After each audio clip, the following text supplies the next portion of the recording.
برطانیہ کا پاکستان کے ساتھ تجارت بڑھانے ایڈوائزری کونسل کے قیام سمیت گرانٹ دینے کا فیصلہ۔ برطانیہ اور پاکستان ٹریڈ ڈائیلاگ کی افتتاحی تقریب میں نئی بزنس ایڈوائزری کونسل کے قیام پر بھی دونوں ممالک نے اتفاق کیا۔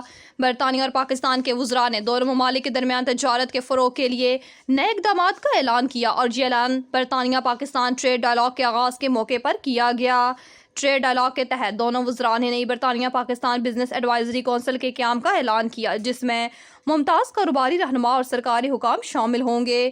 کونسل پالیسی اصلاحات پر حکمت عملی کے حوالے سے مشاورت فراہم کرے گی۔ باہمی مشاورت کے لیے ایک داخلی پلیٹ فارم تیار کر کے تجارتی مواقع کو فروغ دیا جائے گا۔ لندن میں ہونے والے اجلاس کی مشترکہ صدارت برطانوی وزیر برائے تجارتی پالیسی اور اقتصادی سلامتی ڈگلس الیگزینڈر نے پاکستان کی وفاقی وزیر تجارت جام کمال خان نے کی۔ دونوں وزراء نے ہر سال وزارتی سطح پر اجلاس منعقد کرنے پر اتفاق کیا تاکہ کاروباری اداروں اور سرمایہ کاروں کو نئی ترقیاتی راہیں فراہم کی جا سکیں۔ برطانوی وزیر برائے تجارتی پالیسی اور اقتصادی سلامتی ڈگلس الیگزینڈر نے کہا کہ آج کا ٹریڈ ڈائیلاگ پاکستان کے ساتھ ہمارے دیرینہ تعلقات کو مزید مستحکم کرنے کی جانب اگلا قدم ہے۔ اس سے دونوں ممالک کے درمیان کاروبار کے لیے نئے مواقع پیدا ہوں گے۔ ملک کے مختلف شہروں میں منشیات اسمگلنگ اور فروخت کے خلاف کریک ڈاؤن۔ 7 مختلف کارروائیوں کے دوران 6 ملزمان کو گرفتار کر کے 7 کروڑ 28 لاکھ روپے سے زائد مالیت کی 186.280 کلو گرام منشیات برآمد کر لی گئی۔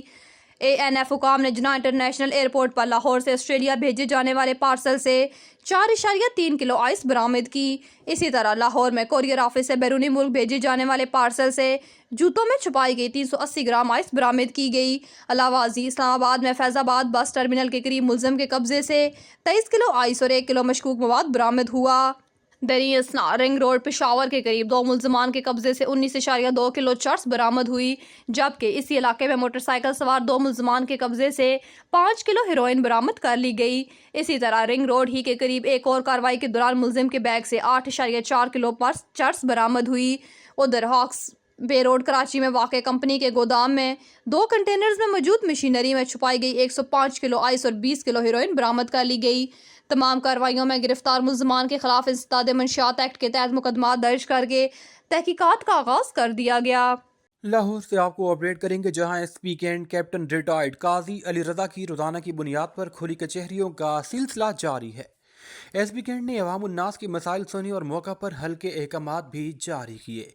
ترجمان پولیس کے مطابق کھلی کچہری میں عوام الناس اور ماتحت اہلکاران اور افسران کو درپیش مسائل سنے گئے۔ ایس پی کینٹ قاضی علی رضا کے مطابق کھلی کچہری میں عوام الناس اور شہریوں کے مسائل کے لیے ایس پی کینٹ نے کہا کہ میرے دفتر کے دروازے ہمہ وقت کھلے ہیں۔ کھلی کچہری کا مقصد سفارشی کلچر کا خاتمہ اور عوام الناس کے مابین فاصلے کم کرنا ہے۔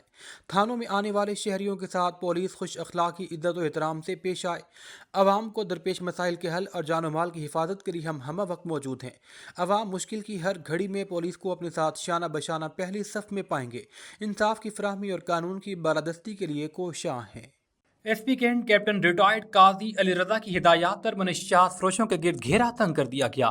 اے ایس پی ڈیفنس شہر بانو نقوی کی سربراہی میں فیکٹری ایریا پولیس کی کارروائی۔ خفیہ اطلاع پر دوران پیٹرولنگ منشیات فروش آصف کو منشیات سمیت دھر لیا گیا۔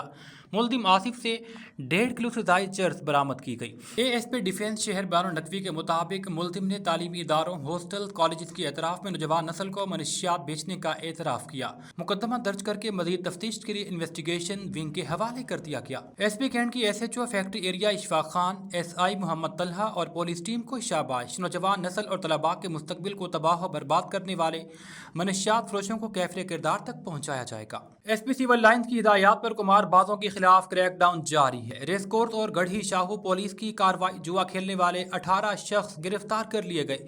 8 ملزمان کو جوا کھیلتے ہوئے رنگے ہاتھوں حبیب اللہ روڈ سے دھرا گیا۔ 10 ملزمان کو ریلوے گراؤنڈ گڑھی شاہو سے جوا کھیلتے ہوئے گرفتار کیا گیا۔ ترجمان پولیس کے مطابق ملزمان کے قبضہ سے داؤ پر لگی خطیر رقم اور موبائل فون برآمد کیے گئے۔ ملزمان نے روزانہ جوا کھیلنے کا اعتراف کیا۔ 18 ملزمان جن میں کاشف، عمران عباس اور ناصر شامل ہیں گرفتار کیے گئے۔ مقدمہ درج، مزید کارروائی جاری ہے۔ ایس پی سول لائنز نے کہا قمار بازوں کے خلاف زیرو ٹالرنس پالیسی پر عمل پیرا ہے۔